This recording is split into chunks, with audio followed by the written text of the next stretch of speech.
Was living with a girl then that was in an improv group with some really gifted people. Peter Jerzyk from Babylon 5, Michael Keaton, some really funny people. And I was getting enough confidence to improvise a bit, you know, in movies and on auditions at that time. And I don't know where Welcome to Primetime came from, but that was my line. And then we did several different lines there. That's the one they kept. And I was very fortunate, you know.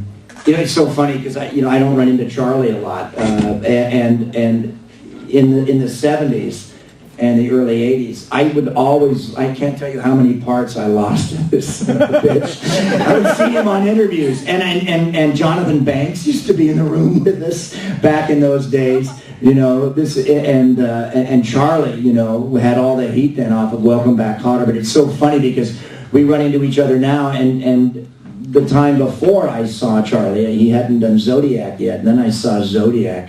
And when I drove to the venue here from Hartford, from the airport, the nice volunteers for Dave that brought us out here, one of them was saying, "Oh yeah, Charlie Fleischer's here. I can't look him in the eyes." I go, "What do you mean?" I go, he's like one of the funniest guys. I go, and he goes, No. He goes, "I saw Zodiac." He goes, "He's freaking me out." And it's always great. It's just always great to see this guy because, I mean, I got to tell you, I can remember, like, I don't know, whether I was going up for a Beretta or a Kojak or some long-lost goddamn sitcom pilot, you know, and Charlie was always sitting next to me or spritzing in the, as we say, as comics do, you know, in the hall. And it's just great to see everybody again. Anyway, yeah, welcome to Prime Time, bitch!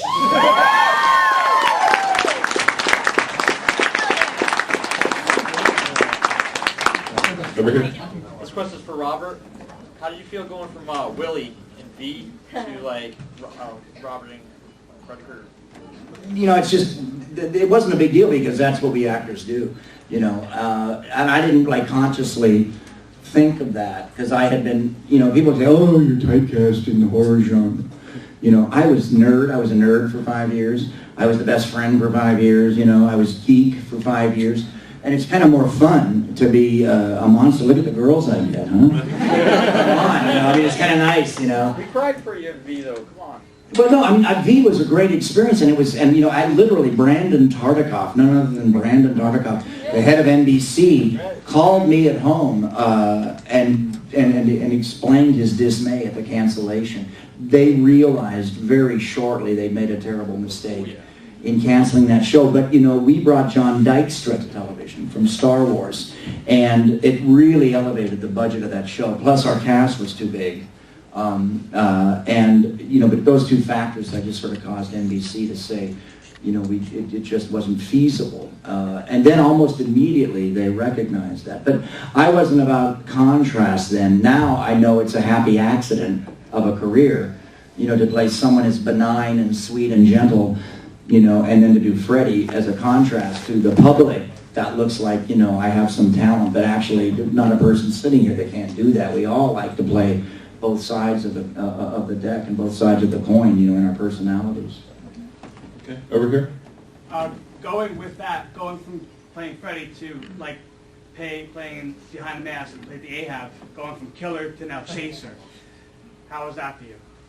Going to the other end of it? Well, first of all, I'm glad that Charlie Fleischer wasn't up for the role in Behind the Mask, because I think he does a better Donald Pleasance than I probably do. But that was just trying, you know, here's what happened. In 2004, I tried to be progressive, and I spent an entire year doing a reality TV show for you guys and really cutting edge with the producer's star price of Penn and Teller's Bullshit. Two of my favorite people, one of my favorite shows.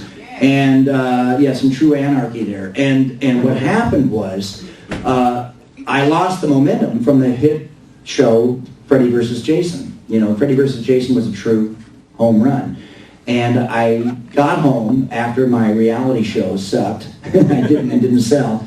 And I had this stack of scripts. And literally about the first or second one I picked up was Behind the Mask, which I'm really proud of. There's a whole new generation of young directors out there, and you kind of have to be careful of labeling them, or even the projects. You kind of have to see through a new generation's eyes. They were kind of reacting against the sort of bloated Gosh, I don't want to name names here, but what's the one where they land on the asteroid?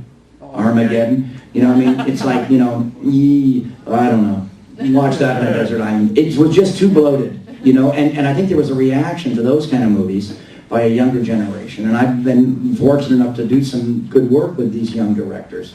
And it's sort of like, you know, in the 70s, you know, when all the guys were losing their hair and singing about Woodstock in the late 70s, and then there was Iggy Pop, you know. And you could also go to Iggy Pop or the Ramones, you know, or the Clash, you could move in that direction. And it was just a reaction, you know. And I hate it when people say torture porn and stuff like that, because there's some, you know, there's some really interesting stuff out there in those directions. Even the comedy horror. You know, there's some really great. I mean, and when you see it, when I do Jack Brooks' Monster Slayer, or you see some but you see other films like that. It's really an homage to you know, Bruce Campbell's buddy, to Sam Raimi, and Evil Dead. With nothing tops, you know, Evil Dead. I mean, that is true filmic anarchy. You know, and it's a way for the young kids that have discovered that, you know, to kind of echo it and try to reproduce it. Over here. It's a question for all of you, please. What was the audition process like for this film for each of you? It was typical Hollywood, drugs and sex. But that's just to prepare for the audition. That's the preparation. The audition is more drugs and better sex, if you want the part. I'm sure everybody's is different, you know. You get your lines, you go in there and try and make Wes Craven think you're good. And everybody up here succeeded. Good job. Yeah, mine was similar. No, it wasn't at all. Mine was getting to a pretty dingy casting office. It's over on Yucca, I think it was, or one Yuma, some, you know, kind of dilapidated street in Hollywood. No chairs, sit on the floor, study your lines, you just got them, do the best you can, get a call back. Next day, I think I read with Mandy, didn't we read together? Yeah, so then I came up with this little hand gesture, and I remember thinking it to myself, oh, my acting teacher would be so happy that I did that. You know, and it was that thing where I just pantomime the Freddie hand, and I left just feeling so victorious, and then I got the part. I think that was it, though, the little hand gesture. Well, I'm not going to bore you because I've answered this so many times. You can all read it in my new book, Hollywood Monster.